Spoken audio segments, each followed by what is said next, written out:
Ticket बंटवारे पर BJP से बड़ी खबर आ रही है। कई मंत्रियों के इस बार टिकट कट सकते हैं। नए चेहरों को लोकसभा में मिल सकता है मौका। 3 मार्च को मोदी कैबिनेट की बैठक होने जा रही है, जिसमें सभी मंत्रियों को मौजूद रहने का आदेश दिया गया है।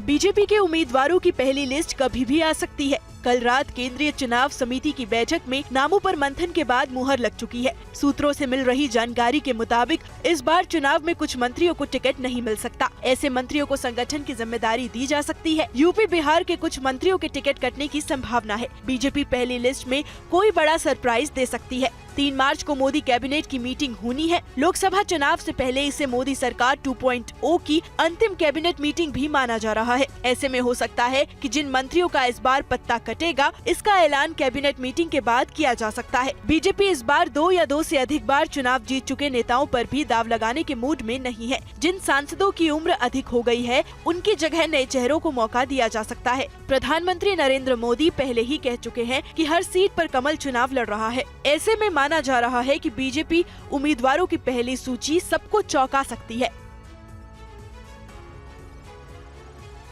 और इधर खबर ये आ रही है कि उत्तर प्रदेश की 74 सीट पर बीजेपी खुद चुनाव लड़ेगी। 6 सीटें सहयोगी दलों के लिए छोड़ी हैं। आरएलडी को भी 2 सीटें मिल सकती हैं।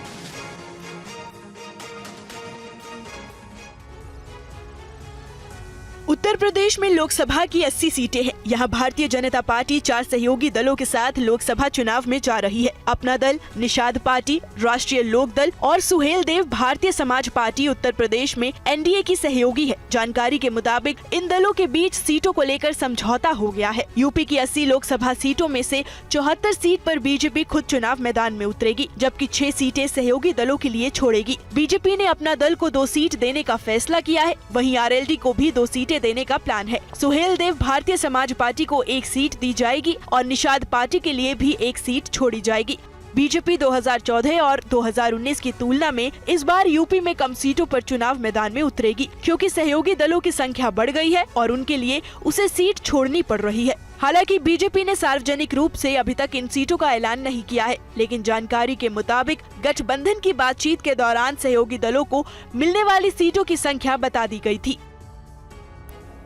और वहीं उत्तर प्रदेश में योगी सरकार बहुत जल्द ही मंत्रिमंडल का विस्तार करेगी। मंत्रिमंडल में नए चेहरे सहित सहयोगी दलों के नेताओं को भी शामिल करने की संभावना है। उत्तर प्रदेश सरकार में मंत्रिमंडल विस्तार जल्द किए जाने की संभावना के बीच मुख्यमंत्री योगी आदित्यनाथ आज राजभवन पहुंचे और राज्यपाल से मुलाकात की। सूत्रों के हवाले से खबर है कि किसी भी वक्त उत्तर प्रदेश में मंत्रिमंडल का विस्तार हो सकता है।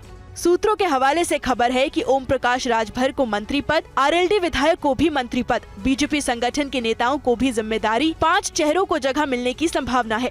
शिशु नेतृत्व तो अपना समय के हिसाब से और परिस्थिति के हिसाब से अपना निर्णय लेंगे और मैं जो कह सकता हूँ कि शिशु नेतृत्व का निर्णय जो भी होगा वो हम सब लोगों को स्वीकार होगा और हम उसी के अनुसार हम लोग काम भी करेंगे। लोकसभा चुनाव से पहले बीजेपी की योजना पार्टी में शामिल हुए सभी सहयोगी दलों को संतुष्ट करने की है। गौरतलब है कि पिछले साल जुलाई में एनडीए में शामिल होने के बाद से ही ओम प्रकाश राजभर सरकार में अपनी भागीदारी का इंतजार कर रहे हैं। सीएम योगी आदित्यनाथ ने राज्यपाल आनंदीबेन पटेल से मुलाकात के दौरान रोम रोम में राम पुस्तक भी भेंट की।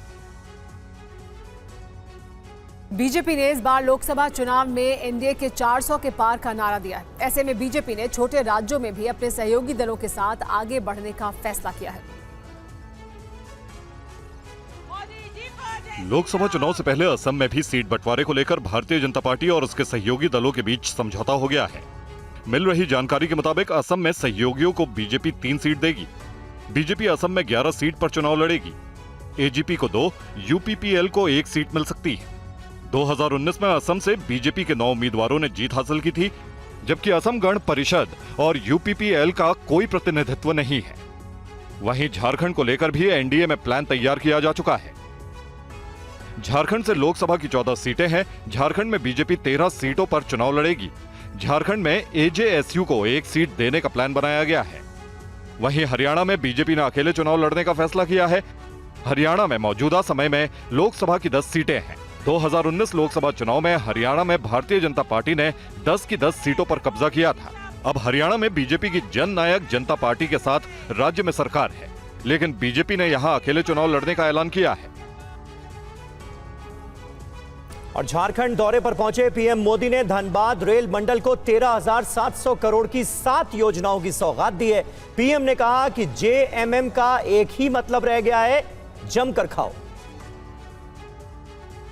यहां जेएमएम कांग्रेस के नेताओं का एक ही काम रह गया है, अपनी तिजोरियां भरने का।